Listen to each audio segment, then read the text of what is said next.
Can you even comprehend the deep-rooted trauma that this creature has caused me? I mean, for God's sakes, I wrote a college paper on Ape Escape for the PS1 so I could hopefully rationalize with another human being why this game scared me so much. And according to the grade I received, I have not found the understanding I have desperately needed. Well, you know what? I don't need your validation, Miss Rhetoric Professor. I will earn the respect I deserve and show the world that video games are actually scary, and I am not a big baby. And what better topic to dive into than my absolutely rational fear of water levels in video games? So even though I made a huge point in my paper about the fact that whenever a monkey watches you, they never blink, I believe that the trauma which has fought long and hard to prevail in terms of Ape Escape are the water levels. This, in fact, has created a long-lasting fear of water levels that has made filming footage for this video an absolute joy. But the Band-Aid must be removed, so let's dive into Ape Escape on the PS1, and let's see where this trauma really started cooking. With most things that I'm irrationally afraid of, I find myself to be attracted to them regardless, and Ape Escape is no exception. I love this game, and I think it's one of the best games on the PlayStation. You play as a boy named Spike and capture monkeys through space and time. It is fun and it's creative with a banger of a soundtrack and some memorable levels.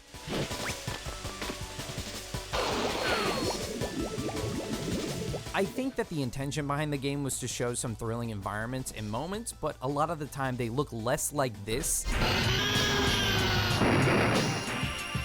and more like this.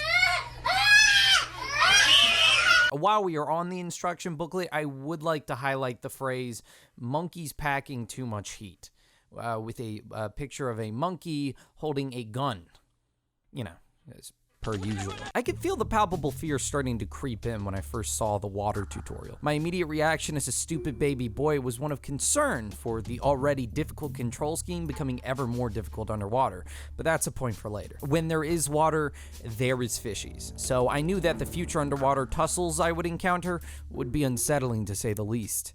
But I knew nothing.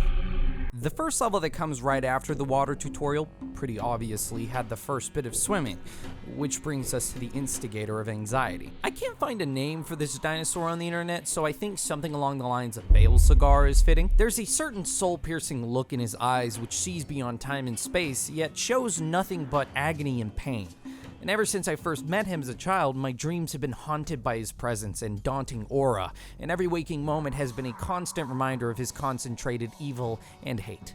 But you know, honestly, he isn't as bad as I remembered. See, I have some scientific evidence after reviewing the footage I gathered, which leads me to believe Bale Cigar is actually friend instead of foe. Exhibit A. He could eat the monkey or me, but he don't. He could eat the monkey or me, but he do not. Exhibit B. He let me ride him. This is gonna be really hard. Exhibit B. He let me ride him. And finally, Exhibit C. He seems to be having a good time. Overall, he gets a 3 or a 4 on the terrifying scale. Such a stupid bit. I think that I was too hard on him in the past, and I may have manifested those fears towards water monsters without really getting to know them. Perhaps the fear that I felt in the past was simply unfounded, and my memories of this game were actually... Literally, what the fuck is this? This goddamn nightmare fuel is always watching you no matter where you stand in this area, and he approaches you as you try to get past him. And by the way, do you know how difficult it is to control this goddamn boat? Spinning the analog sticks with pinpoint precision is borderline impossible when the grim fucking Reaper is trying to electrocute you. Also, I fell into the water at one point because I fell off the platform, and I shit you not, I nearly cried while recording. So yeah, fuck this thing. 10 out of 10 on the scary scale. There might be more scary fishes in this game, but my ass will not be seeing them.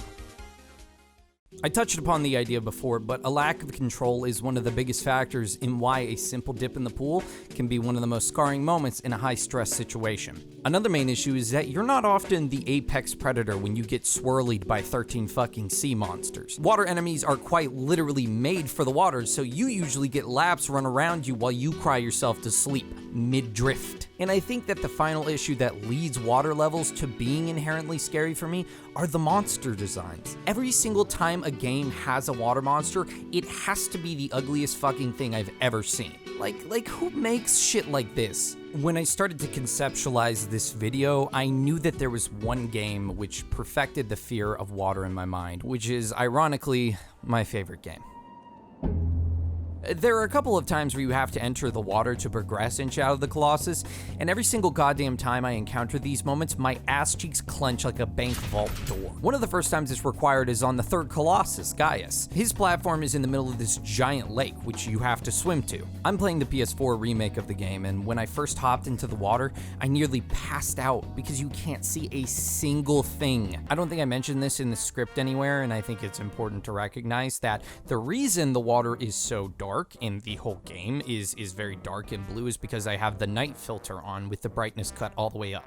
I forgot that I did that, and I forgot that it makes the water actually just putridly black, and it's a little frightening, but I think it looks good, so I left it. What's weird is that the fifth Colossus, Avion, is the first boss where the area you fight in is pretty much only water, despite the boss not being a fishy of any sort. This fight was always a huge source of stress for me for a ton of reasons. You start the fight with swimming towards the giant Death Hawk while he watches you, and then you must use yourself as bait to hop on the bird's back. Once you're on, you have to crawl along the Colossus very carefully because if you fall, you are plummeted into the horrifying water and are a sitting dunk as Avion circles around you. Eventually, when you slay the Colossus, the bird crashes into the water and you're left floating there while death tendrils shoot out from the Colossus's corpse and impale you as you float helplessly. So maybe like 11 out of 10 on the water trauma. What I think is important to recognize here is it's not just the water levels or the water enemies. It is actually also just the water that does it. At this point, I'm terrified of just the water because of the implication.